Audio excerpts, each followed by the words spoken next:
Hello and welcome back everyone. काफ़ी बच्चों की क्वेरी आ रही थी कि जावास्क्रिप्ट से रिलेटेड जो आपका चैप्टर है उसके क्वेश्चन आंसर्स डिस्कस करने के लिए। आज हम बात करने वाले हैं introducing dynamic website using JavaScript. तो डायनेमिक वेबसाइट बनाने के लिए जावास्क्रिप्ट का जो रोल है वो हम ऑलरेडी डिस्कस कर चुके हैं यूनिट के अंदर। क्वेश्चन आंसर्स हम डिस्कस करेंगे। एंड बात अगर मैं क्वेश्चन आंसर्स की करूँ तो सबसे पहला क्वेश्चन यही बनता है कि एडिटर क्या होता है, what is editor. And being a programmer, जब आप फर्स्ट टाइम कोई भी प्रोग्राम करते हैं, कोई भी लैंग्वेज यूज करते हैं, तो सबसे पहला काम होता है कि किस प्लेटफॉर्म पे आप काम करने वाले हैं, यानी कि कौन सा एडिटर आप यूज करने वाले हैं। One of the first thing you need to do after deciding what the programming language to learn is to choose a text editor, कि जिसमें हम अपना टेक्स्ट लिखेंगे for writing code. And editor is a program that help you to write a plain text and save it to a file. तो यहाँ पे जो हम लोग जावास्क्रिप्ट के लिए यूज करते हैं, आप नोटपैड प्लस प्लस या बहुत सारे अदर सॉफ्टवेयर्स भी हैं, अदर एडिटर्स भी हैं जिनका यूज कर सकते हैं। तो एडिटर जो है वो एक आपका सॉफ्टवेयर है, प्रोग्राम है, जिसमें हम अपना जो कोड है वो लिखते हैं। ठीक है, तो आपको डेफिनेशन वाइज याद रखना है एग्जाम पॉइंट ऑफ व्यू से। नेक्स्ट आपका क्वेश्चन बनता है what do you understand by web browser. Important question है, बहुत से बच्चे आप लोग यूज भी करते होंगे वेब ब्राउज़र। ठीक है, तो वेब ब्राउज़र जो है एक कहेंगे कि एप्लीकेशन या सॉफ्टवेयर है that is use to access and view websites. Different जो आप ब्राउजिंग करते हैं, ब्राउजिंग का मतलब सर्फिंग, जो आप इंटरनेट पे कोई भी कंटेंट अपना सर्च करते हैं, तो जो आपको एप्लीकेशन की रिक्वायरमेंट होती है, सॉफ्टवेयर की रिक्वायरमेंट होती है, जो आपको ऐप की नीड को फुलफ़िल करता है, दैट इज़ योर ब्राउज़र। तो बहुत सारे वेब ब्राउज़र्स के बारे में आप जानते होंगे, गूगल क्रोम यूज़ कर रहे होंगे, हो सकता है इंटरनेट एक्सप्लोरर जो उसका नेक्स्ट वर्जन एज है वो यूज़ कर रहे होंगे, या फिर मोजिला फायरफॉक्स, और भी बहुत सारे सॉफ्टवेयर्स आप देखते होंगे। नेक्स्ट आ जाता है what are the major web browsers available today. ठीक है, तो अभी जो मैं डिस्कस कर रहा था यहाँ पे मेजर ब्राउज़र्स में आपका गूगल क्रोम हो गया, मोजिला फायरफॉक्स हो गया, सफारी, ओपेरा, ये काफ़ी यूज हो रहे हैं। ठीक है, और ये जो आपके डिफरेंट ब्राउज़र्स हैं इनके नाम भी याद रखने, कई बार एग्ज़ाम में ओनली नाम भी पूछ लिया जाता है, तो इस चीज़ का ध्यान रखें। नेक्स्ट है what are the advantage of using JavaScript over HTML। तो जावास्क्रिप्ट का क्या रोल होता है अगर मैं HTML फाइल के साथ इसको यूज करता हूँ। HTML provide the actual content whereas JavaScript provide an interface for the end where to interact with the generating dynamic content to the user. तो HTML जैसे आपका कोई कंटेंट है वो आपको डिस्प्ले करवा रहा है ब्राउज़र पे, तो उसको और इंटरेक्टिव कैसे बनाने के लिए हमें किसकी रिक्वायरमेंट होती है, जावास्क्रिप्ट की रिक्वायरमेंट होती है। HTML is mainly use for providing the same web content whereas JavaScript. अगर मैं जावास्क्रिप्ट की बात करता हूँ तो जावास्क्रिप्ट क्या करता है आपका, बिल्कुल JavaScript provide a dynamic environment to handle the dynamic extend on the web page. आपके वेब पेज को डायनेमिक इन्वायरमेंट कौन प्रोवाइड करवाता है, जावास्क्रिप्ट प्रोवाइड करवाता है। ठीक है, now what are the steps needed to create और run simple program using JavaScript. तो ये आपके कुछ स्टेप्स हैं जो आपको फॉलो करने होते हैं। कोई भी जावास्क्रिप्ट प्रोग्राम जब आप बनाते हैं तो सबसे पहले आपको अपना कोड लिखना है टेक्स्ट एडिटर के अंदर, एंड उस प्रोग्राम को, जो आपका फर्स्ट प्रोग्राम है, उसको सेव करेंगे। तो जो फाइल है आपकी ब्लैंक पेज, उस नोटपैड में आप ओपन करेंगे, और सेव करने के लिए आप क्या करेंगे, उसके अंदर जो कोड आपने लिखा है, अगर वो एक्सटर्नल यानी कि सेपरेट जावास्क्रिप्ट फाइल है तो उसको .js एक्सटेंशन से सेव करेंगे। अगर जावास्क्रिप्ट का कोड आपने HTML फाइल में लिखा है तो आप .html एक्सटेंशन उसको देंगे, नोटपैड को क्लोज कर देंगे, और जो आपका ब्राउज़र है उस पर आप उसका रिज़ल्ट देखेंगे तो आपको रिज़ल्ट आपको नज़र आ जाएगा। नाउ नेक्स्ट आपका क्वेश्चन होता है which attribute of script tag help you to include external JavaScript file. बिल्कुल, बहुत ही इम्पोर्टेंट है जब भी आप बात करते हैं एक्सटर्नल जावास्क्रिप्ट की। ठीक है, तो आप एक्सटर्नल जावास्क्रिप्ट फाइल को यूज करने के लिए टैग जो यूज करते हैं वो आपका SRC एट्रीब्यूट आप यूज करते हैं। वहाँ पे जावास्क्रिप्ट के अंदर जब स्क्रिप्ट को आप दूसरी कोई फ़ाइल कहीं पे बनाई है जावास्क्रिप्ट की फ़ाइल, उसको .js से सेव कर देते हैं और उसे आप अपने HTML फाइल में लिखेंगे तो SRC एट्रीब्यूट का आप यूज करेंगे और उसके अंदर उसका पाथ आप देंगे। ठीक है, पाथ का मतलब वो फाइल कहाँ रखी है उसका आप एग्जैक्ट पाथ लिखेंगे। अगर सेम फोल्डर में है तो डायरेक्ट फाइल का नाम .js लिख देंगे।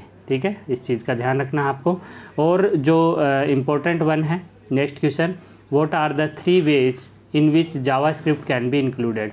तो 3 तरीके क्या हैं, तो यहाँ पे आप देखेंगे जो जावास्क्रिप्ट को ऐड करने का, सबसे पहला एम्बेडिंग का यूज कर सकते हैं। जावास्क्रिप्ट कोड को स्क्रिप्ट टैग के अंदर लिख सकते हैं, ठीक है, स्क्रिप्ट टैग का यूज करके लिख सकते हैं।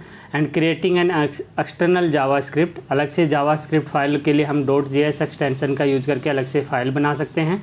नेक्स्ट आपका जो है जब उसका वो पेज लोड होता है तो आपका वो src एट्रीब्यूट में जो आपने स्क्रिप्ट टैग लिखा है वो आपका वहाँ पे आपकी फ़ाइल जो है वो कॉल हो जाती है, ठीक है। नाउ ये तो डिफरेंट तरीके हो गए कि आप जावास्क्रिप्ट को यूज़ करते हैं। क्वेश्चन इस तरीके से भी आता है कि जावास्क्रिप्ट इंटरप्रिटेड है, तो उसका क्या मतलब है। इंटरप्रिटेड का मतलब है कि देखिए, और जो कोर प्रोग्रामिंग में आप जाएंगे C++, जावा, PHP, तो वहाँ पे आपकी जो लैंग्वेज का सोर्स कोड होता है और जो ऑब्जेक्ट कोड होता है, तो उसको कन्वर्ट करने के लिए आपके पास में कंपाइलर और इंटरप्रेटर का आप यूज़ करते हैं। तो वो जैसे ही आप कंपाइलर या इंटरप्रेटर का यूज़ करते हैं तो वहाँ पे आपके कोड में अगर कोई मिस्टेक है, एरर है, तो वो आपको शो कर देता है और देन वो एग्जीक्यूट होता है। फाइनली आप सभी एरर फ्री कर देते हैं अपने प्रोग्राम को, तो वो एग्जीक्यूट होता है। बट यहाँ पे क्या है, डायरेक्ट ब्राउज़र आपके टेक्स्ट को रीड करता है और आपका जो अगर कोई मिस्टेक है तो वो वहाँ पे जस्ट आपका रिज़ल्ट नहीं आएगा, बट वो एरर शो नहीं हो रहा, तो आपको मैनुअली आपको आइडेंटिफाई करना होगा कि कहाँ आपने गलती की होगी। तो जो टेक्स्ट है वो डायरेक्ट इंटरप्रेट होने की वजह से इसको क्या कहा जाता है कि आपका जावास्क्रिप्ट क्या है, इंटरप्रेटेड लैंग्वेज है, ठीक है, not committed language. Program such as C++, Java need compiler before run it and the content JavaScript has no compilation step. यहाँ पे कोई कंपाइलर यहाँ नहीं होता है। इंटरप्रेटर जो है वो ब्राउज़र ही उस कोड को रीड करेगा and that interpret each line and run it. तो ये काम कौन कर रहा है, ब्राउज़र ही कर रहा है। दैट्स वाई हम इसको क्या बोलते हैं कि ये आपका जावास्क्रिप्ट जो है क्या है, इंटरप्रेटेड लैंग्वेज है, ठीक है। Explain the role of case sensitivity in JavaScript. बिल्कुल बहुत ही इंपॉर्टेंट क्वेश्चन है केस सेंसिटिविटी। केस 2 तरीके के आप लोगों ने पढ़े होंगे, अपर केस और लोअर केस। तो जो अपर केस और लोअर केस है इनमें भी डिफ्रेंशिएट होता है, यानी कि आप अगर HTML की बात करो तो वो केस सेंसिटिव नहीं है। वहाँ पे आप HTML कोड जो टैग जो है वो आप स्मॉल में लिखें या कैपिटल में लिखें, कोई फ़र्क नहीं पड़ता। बट जावास्क्रिप्ट क्या है, केस सेंसिटिव है। यहाँ पे अगर आप किसी भी टैग को या किसी भी सिंटैक्स में मिस्टेक करते हैं, यानी कि स्मॉल लेटर जहाँ लिखना चाहिए था वहाँ पे अगर आपने कैपिटल लिख दिया तो डेफिनेटली आपका रिजल्ट नहीं आएगा, क्योंकि वो आपका केस सेंसिटिव है, वो उसे अलग वर्ड समझता है, ठीक है। तो जो जितने भी आइडेंटिफायर या आप जो फंक्शंस के नाम यूज़ करते हैं, ठीक है, उनको आपको एज इट इज़ लिखना होता है जैसे उसमें प्री डिफाइंड है, ठीक है। So how do we use multiple line comments in JavaScript. Important question. Multiple line अगर आपको कमेंट करना है तो कमेंट करने के लिए आप /* लगाएंगे, अपना डिफरेंट लाइन्स 4-5 जितनी लाइन आपको कमेंट लिखना है और लास्ट में स्टार लगा के / लगाएंगे, तो वो आपका क्या कंसिडर हो जाएगा, मल्टी लाइन कमेंट, यानी कि एक से ज़्यादा लाइन को आप एज ए कमेंट यूज कर सकते हैं। नेक्स्ट आपका आ जाता है व्हाट आर वेरिएबल्स, ठीक है। वेरिएबल्स की अगर मैं बात करूं तो वेरिएबल एक कह सकते हैं कि स्टोरेज है, कंटेनर है जिसमें आप अपनी वैल्यू स्टोर करके रखते हैं, ठीक है। So variables which holds the data value, जो आपकी डेटा वैल्यू होती है उसको होल्ड करके रखते हैं। And can change any time. JavaScript was reserve keywords var, और इसको डिक्लेयर किससे करते हैं, वेर कीवर्ड से, ठीक है। जबकि किसी को भी वेरिएबल आपको बनाएंगे आप, तो उससे पहले आप क्या लिखेंगे, वेर कीवर्ड का यूज करेंगे। और जैसे मैंने लिखा वेर ए, तो ए क्या हो जाएगा आपके लिए, वेरिएबल हो जाएगा, ठीक है। You can assign value a variable using equals to sign operator when you declare it and before use it, ठीक है। तो जैसे मैंने बताया, अगर आपने लिखा वेर और फिर ए इक्वल्स टू 10, तो इसका मतलब क्या हो गया, आपने ए एक वेरिएबल असाइन कर दिया और इक्वल्स टू से उसको 10 वैल्यू आपने असाइन कर दी, ठीक है। इस तरीके से आप असाइन कर सकते हैं। Differentiate between local and global scope. अच्छा क्वेश्चन यहाँ पे आपका बनता है स्कोप को लेके कि वेरिएबल का जो स्कोप होता है वो 2 तरीके से डिफाइन कर सकते हैं, लोकल और ग्लोबल। देखिए, जब बात करता हूँ मैं लोकल की, तो वो आपका जिस फंक्शन में यूज हो रहा है वेरिएबल, उसकी वैल्यू वहीं तक लिमिट हो जाती है। बट अगर मैं अगर ग्लोबल उसको बनाता हूँ तो ग्लोबल का मतलब क्या है, उस फंक्शन में जहाँ पे आपने उसको लिखा है उसके अलावा उस प्रोग्राम में जहाँ पे वो फंक्शन यूज हो रहा है थ्रू आउट द प्रोग्राम उसकी वैल्यू एक्सेसिबल होती है। ठीक है, तो ये मेन डिफरेंस होता है। Global variable are declare outside any functions and they can be access on any function and the scope of variable refers when variables visible और एक्सेसिबल। तो लोकल जो है वो सिर्फ एक पर्टिकुलर फंक्शन में एक्सेसिबल होते हैं, जबकि ग्लोबल वेरिएबल जो है वो throughout the program accessible होते हैं। What are constant variable? Constant variable नाम से पता चल रहा है जिसकी वैल्यू चेंज नहीं होती है। ठीक है, यानी कि आप जिसकी वैल्यू फिक्स कर देते हैं तो उसको हम बोलते हैं कांस्टेंट वेरिएबल, यानी कि whose value can not be changed, तो उसको हम कहेंगे constant variable. What are the major primitive types? यहाँ पे आप आंसर करेंगे, अगर आपसे पूछा जाता है तो आपके बाइट हो सकता है, short, integer, float, long, double, boolean and char. ये डिफरेंट प्रिमिटिव डेटा टाइप्स हैं। ठीक है, प्रिमिटिव डेटा टाइप जो ओरिजिनल आपके डेटा टाइप्स हैं। लेकिन अगर आप बात करते हैं डिराइव डेटा टाइप की, तो डिराइव डेटा टाइप है इनसे बनने वाले डेटा टाइप्स जो होते हैं। ठीक है, जिनमें मोर देन वन वैल्यू भी आप कह सकते हो। ठीक है, what are the undeclared and undefined variables? Okay, so undeclared की अगर मैं बात करूं, जिनको हमने पहले डिक्लेयर नहीं किया है, the access when a variable has been declared but not been assigned with any value, तो वो आपके होते हैं अनडिक्लेयर्ड। जैसे मैं सिर्फ इतना लिख के छोड़ देता हूँ वेरिएबल ए, तो वो क्या हो गया आपके अनडिक्लेयर्ड, कि आपने ए वैल्यू एक वेरिएबल बना दिया है। अगर आप इसको वैल्यू असाइन कर देंगे तो वो क्या हो जाएगा, डिक्लेयर्ड वेरिएबल हो जाएगा। ठीक है, एंड अनडिफाइंड वेरिएबल होते हैं it occurs when the try to occur any variable that is not initialise और डिक्लेयर्ड। ठीक है, तो ये दोनों में मेन डिफरेंस हो गया आपका। नेक्स्ट आपका है स्ट्रिंग क्या होता है। इंपॉर्टेंट क्वेश्चन यहाँ पे आता है जब भी आप कोई प्रोग्राम बनाते हैं और जैसे आपने ये डबल कोटेशन का यूज़ किया। ठीक है, तो डबल कोटेशन में जो आप लिखते हैं वो आज स्ट्रिंग काउंट होता है और स्ट्रिंग सेट ऑफ करेक्टर्स होता है। ठीक है, ये जैसे यहाँ पे डिफरेंट करेक्टर्स लिखा है, जॉन डोई, तो सेट ऑफ करेक्टर्स क्या कहलाता है, स्ट्रिंग कहलाता है। और उसको डिक्लेयर करने के लिए हम उसको डबल कोटेशन मार्क्स में लिखते हैं।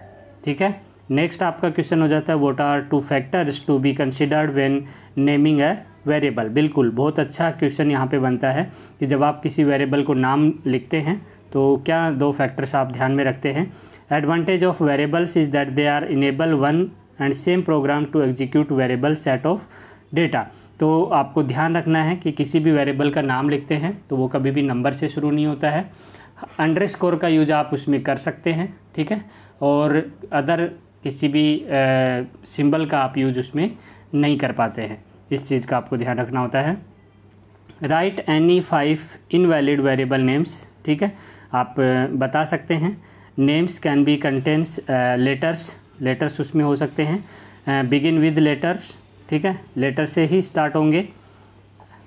केस सेंसिटिव होते हैं, यानी कि आप अगर लिखते हैं जैसे A-B-C और A-B-C, तो ये दोनों अलग अलग वेरिएबल हैं, सेम नहीं है, क्योंकि आपके जो है यहाँ पे देखेंगे एक कैपिटल ए और स्मॉल ए है, तो आप इसका भी ध्यान रखना है। रिजर्व वर्ड को आप वेरिएबल नहीं बना सकते हैं, जैसे आपका इफ़, फॉर। ठीक है, ये आपके रिजर्व कीवर्ड्स हैं। ऐसे 40+ रिजर्व कीवर्ड्स होते हैं, उनको आप वेरिएबल नहीं बना सकते। And name begins with $। ठीक है, तो ये आपके कुछ रेस्ट्रिक्शंस होते हैं जब आप वेरिएबल बनाते हैं। इसके अलावा जो भी आप नाम देते हैं वो आपका कंसिडर होता है as a variable. What is the difference between the null and uninitialize है, आई थिंक ये। ठीक है, uninitialize value. So null is an assigned value. It means nothing. Undefined name means a variable having declared but not defined. ठीक है, यानी कि उसको कोई वैल्यू हम 0 असाइन करते हैं तो वो नल वैल्यू कहलाती है। ठीक है, by default. Okay, what are the composite data type? Composite data types are JavaScript we multiple values which are group together. ठीक है, जिसमें हम कहेंगे कि एक से ज़्यादा वैल्यूज़ का अगर हम ग्रुप कर देते हैं तो वो आपकी क्या कहलाता है, कंपोजिट डेटा टाइप कहलाता है। नेक्स्ट आपका आ जाता है व्हाट आर ऑपरेटर्स। ऑपरेटर्स से क्वेश्चन डेफिनेटली आपका एग्जाम में पूछा जाता है। Operators perform same operation on a single और multiple operands that provide a result. For example plus, minus, addition, multiplication, division, these are operators. What is an associative of an operator? Associative means direction in which entire expression is evaluated if two or more than same level is persistence, तो वो आपका associative कहलाता है, ठीक है। What are window objects? Window objects is global objects that properties entering to the current DOM object document. DOM यानी document object module which is in the tab to browser. Next आपका आ जाता है alert method क्या है। तो alert method क्या है? It is useful object to global object that can property pertaining the current DOM document which is in the tab. और अलर्ट बॉक्स का काम क्या होता है? कोई भी मैसेज अगर आपको किसी विंडो में डिस्प्ले करवाना है तो आप इसका यूज करते हैं। प्रॉम्प्ट मेथड की अगर मैं बात करूं, that is use to display dialog with optional message, ठीक है, टू इनपुट सम टेक्स्ट। अगर आपको कोई जैसे आप किसी की यूज़र की एज पूछना चाह रहे हैं तो वहाँ पे आप प्रॉम्प्ट का यूज़ कर सकते हैं ताकि यूज़र इंसर्ट करे कोई वैल्यू और वो सबमिट करे तो आपके पास उसका रेस्पॉन्स आए, ठीक है। उस केस में आप प्रॉम्प्ट का यूज़ करते हैं। कन्फर्म बॉक्स में आपके पास कन्फर्मेशन के लिए होता है। किसी भी यूज़र से अगर आपको कन्फर्मेशन चाहिए, ओके या कैंसिल, 2 बटन इसमें आपके बने होते हैं, ठीक है। तो that is your confirm method. What happens when users click the cancel button to prompt dialog box? अगर वो कैंसिल करता है तो if the user click on cancel button the window method prompt returns null, तो हमारा 0 result वहाँ पे आपको मिलता है। What is the depth difference between confirm and alert method? So alert box is mainly use for communication message, ठीक है। किसी को कोई मैसेज डिस्प्ले करवाना है तो आप अलर्ट मेथड का यूज करते हैं डिस्प्ले करने के लिए। Confirm box opposite to the alert box. Confirm box has the button such as true और फॉल्स। उसमें आपके पास यूज़र से फीडबैक अगर आपको रिक्वायर्ड है, यानी कि लाइक या डिसलाइक का यूज़ करना है, तो आप इसका यूज़ करते हैं कन्फर्म बॉक्स का, ठीक है। कन्फर्म बॉक्स में 2 बटन आपके बने होते हैं, ट्रू और फॉल्स, ओके और कैंसिल। नेक्स्ट आपका जो है when you would use confirm dialog box, तो कन्फर्म डायलॉग बॉक्स का as I said when you want to use verify और एक्सेप्ट समथिंग, तो आप इसका यूज़ करते हैं। What is the use of conditional operator? Conditional operators का हम कहाँ यूज़ करते हैं, ये भी अच्छा क्वेश्चन यहाँ पे बन जाता है, ठीक है। कंडीशनल ऑपरेटर्स मेनली आपके जो हैं डिफरेंट जो ऑपरेटर्स की मैं बात करूँ, ठीक है, तो कंडीशनल ऑपरेटर्स का यूज़ हम लोग जनरली करते हैं when you use to evaluate a condition, यानी कि जब आपको रिक्वायर्ड है कि कोई कंडीशन है, उसके 2 एस्पेक्ट्स हैं, एक ट्रू है एक फॉल्स है, यानी कि यस है या नो है, तो यस पे क्या होना चाहिए, नो पे क्या होना चाहिए। जब आपको इस तरीके का डिसीजन मेकिंग कंट्रोल करना है तो आप कंडीशनल ऑपरेटर्स का यूज करते हैं, ठीक है। तो सेक्शन 5 और लेटर ऑन हम लोग अलग से एक वीडियो बनाएंगे सच दैट ज़्यादा आपका एक साथ ना हो और समझने में दिक्कत आपको ना आए, ठीक है।